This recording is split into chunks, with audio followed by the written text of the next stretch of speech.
힘듭니다. 준비도 힘들었고 이 시간 말씀에 제 자신이 드러날까 염려스러운 마음으로 이 앞에 섰습니다. 주님, 부디 은혜를 주셔서 주의 말씀만 전달되기를 소원합니다. 예수님의 이름으로 기도드립니다. 아멘. 여러분 어색하시죠? 저는 더 어색합니다. 깜짝 놀라셨죠? 저도 깜짝 놀랐습니다. 오늘은 우리 평신도들에게는 생일 같은 날입니다. 평신도 주일로 지키고 있는데 이 평신도 주일은 평신도가 자신의 정체성과 사명을 재인식하고 결단을 새롭게 하는 계기인 동시에 그리스도 안에서 평신도를 새롭게 정립하는 평신도의 생일이라고 감리교에서 정했습니다. 그래서 오늘 평신도가 이렇게 단위에 섰는데요, 제 부족하지만 저를 가려주시고 오직 하나님 말씀만 드러내기를 기도하는 마음으로 이 자리에 섰습니다. 우리 중부교회 달력에 보면은 달력 메뉴에 하나님 말씀이 적혀 있습니다. 5월달 하나님 말씀이 오늘 읽은 본문입니다. 아버지의 뜻이거든 이 잔을 내게서 옮기시옵소서.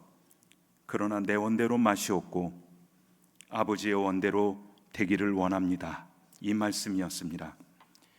눈치채신 분들도 있겠지만 이 찬양, 이 성경 본문은 지난번 부활절 우리 칸타테 때 제가 솔로로 불렀던 그 찬양 본문입니다.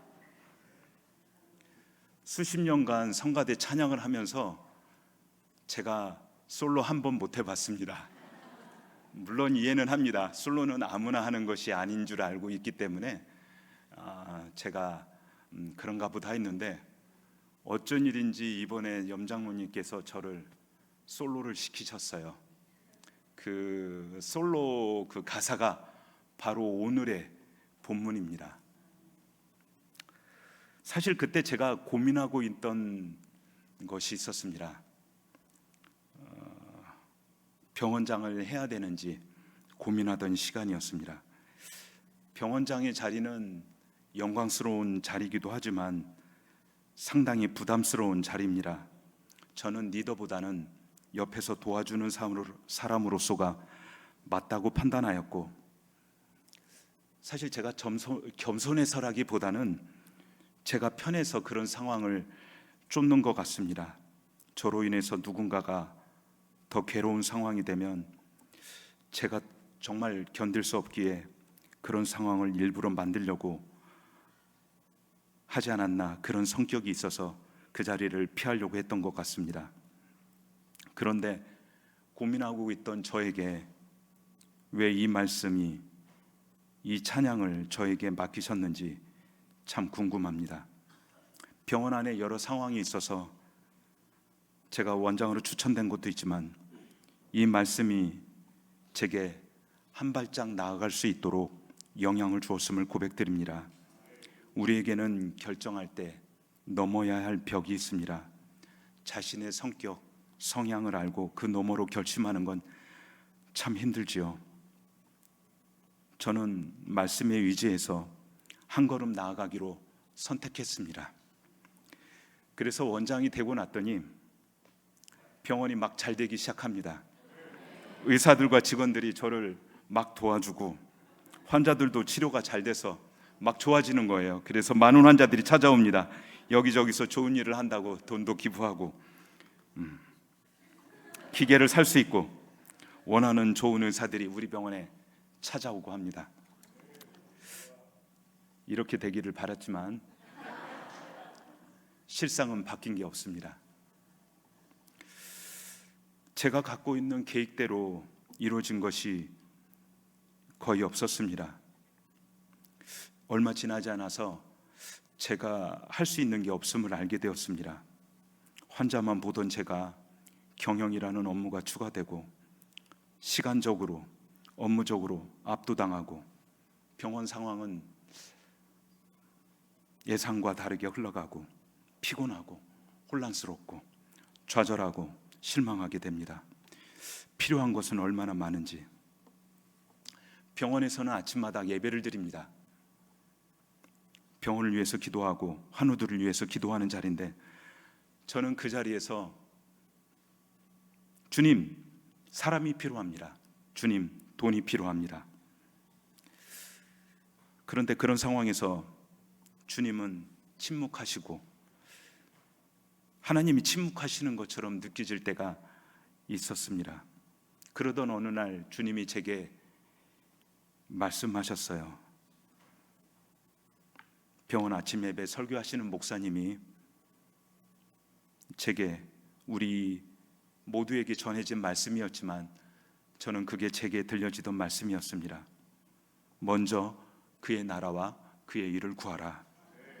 항상 듣던 말씀이었는데, 그때 그 순간에 제가 원하던 거는 병원의 이익, 사람과 돈을 구하고 있었는데, 그런 거 구하지 말고 너의 이익을 구하지 말고 주님 뜻대로 어떻게 살아야 하는지, 그의 나라와 그의 일을 구하라고 제게 요구하십니다. 세상의 가치와는 다른 걸 요구하십니다. 우리 모두 이해되지 않는 시간, 보이지 않는 미래, 우리를 먹먹하게 하는 많은 일들이 있었습니다.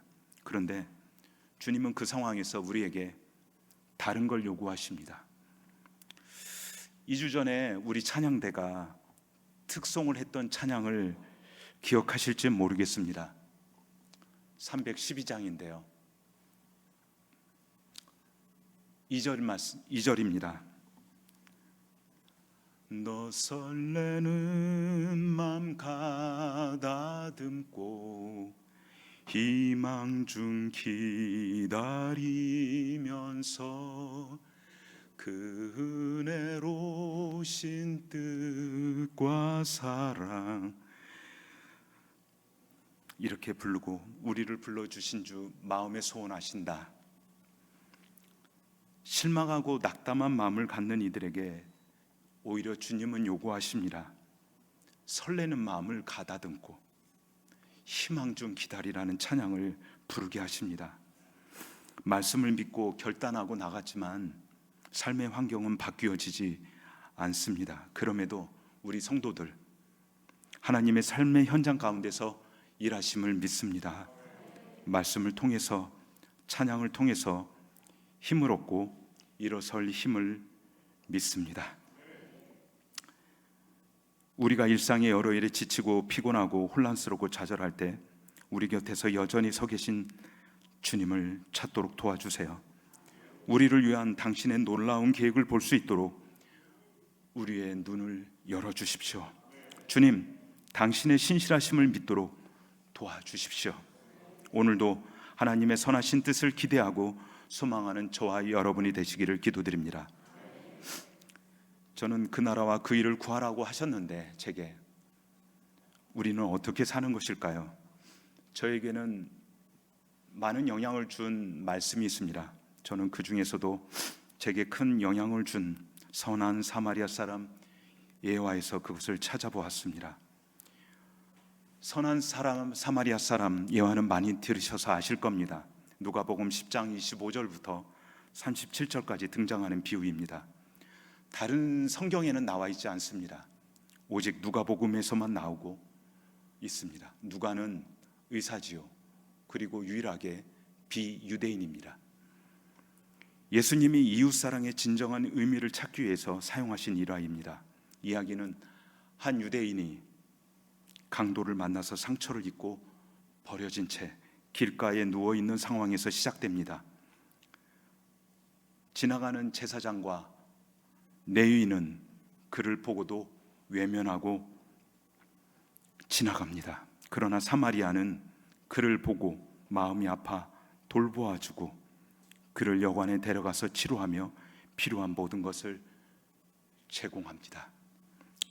성경에서는 강도 만난 사람이 어떻게, 왜 만났는지 안 알려줍니다. 다만 그 쓰러져 있는 그 사람을 우리가 어떻게 대해야 되는지 예수님은 이야기하십니다. 그들 옆을 지나던 제사장, 레위인들 도와주지 못할 이유가 있을지도 모르겠습니다.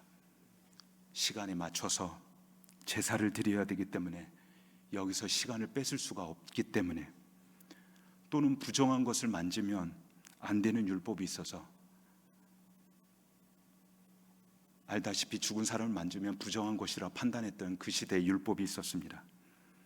그러면 그 레위인은 그것을 도와줄 수 없는 충분한 이유가 되겠죠. 어쩌면 그들을 이해할 수도 있는 부분이 있을 수도 있겠지만, 예수님은 바로 지금 누가 이웃인가라고 질문을 던집니다.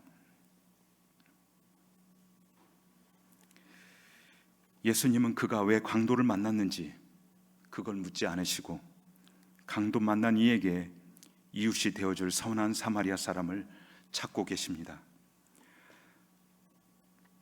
제사장과 레위는 왜 돕지 않고 그냥 지나가는 판단을 하게 된 것일까요? 강도 만난 이와 제사장, 레위인, 그 사이를 가로막는 벽, 울타리는 무엇일까요? 그 시대에 유대인들은 율법이 자신들을 얽매이고 있는지 알고 있었을까요? 오늘날 우리에게도 같은 질문을 던집니다.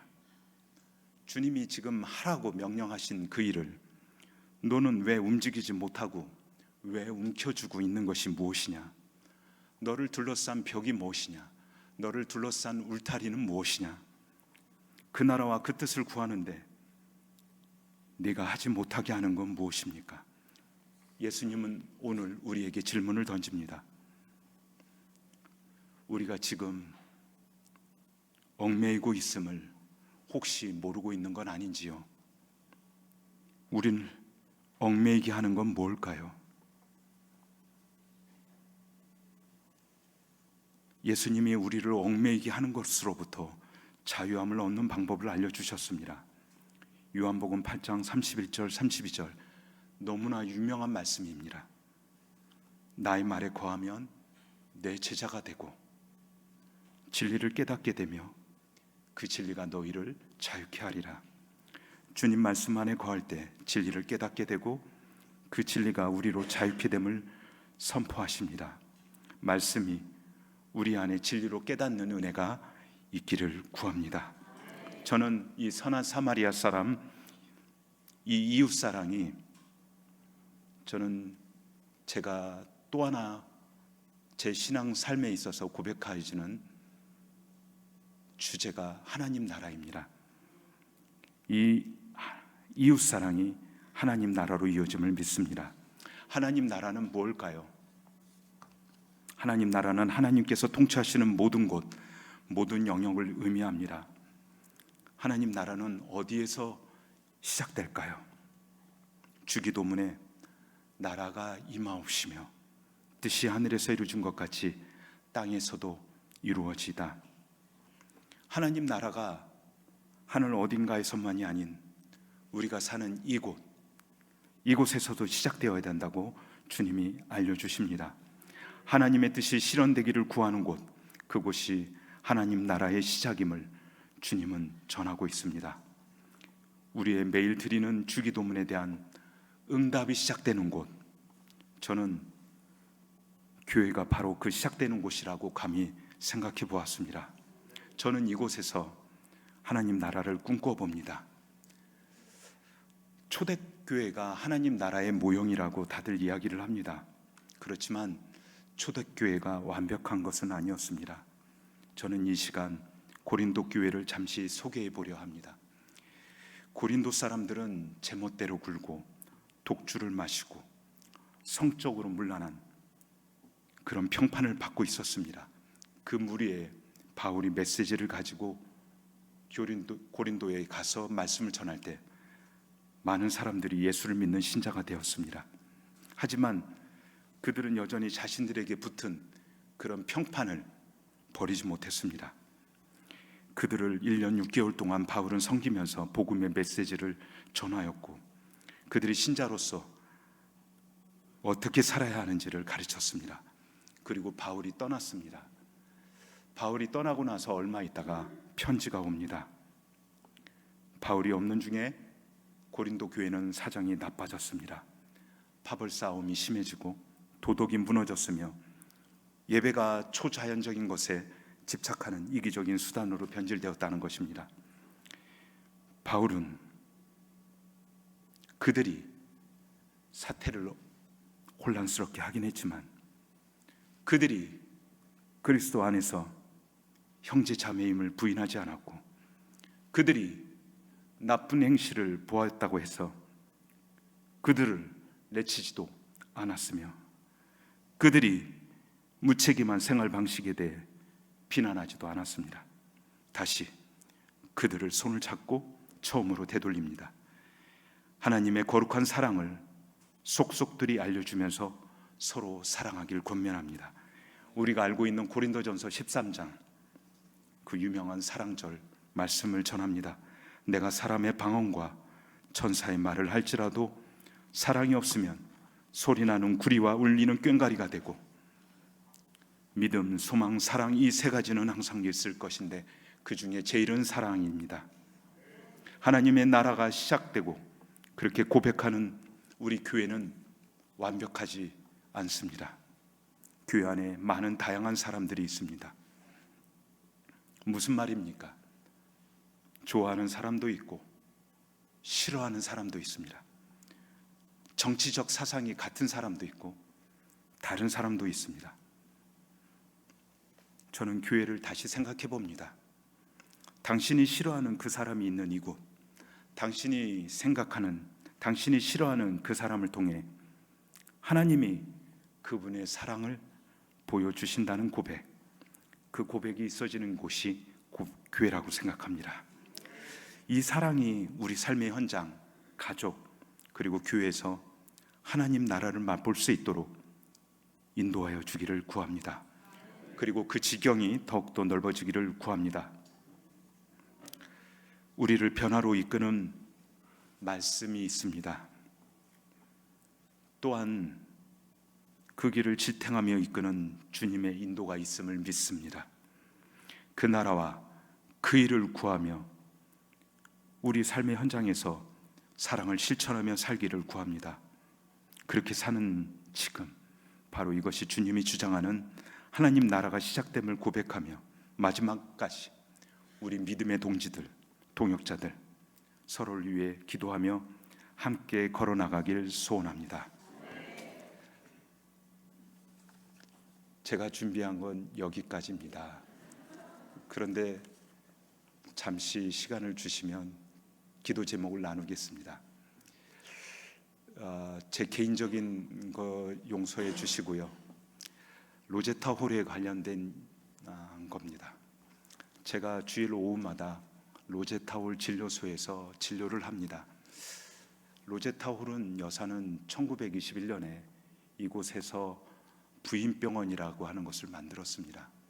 부인병원은 이곳에서 유아들 그리고 부인 여러 여성들을 위로하고 치료하였습니다.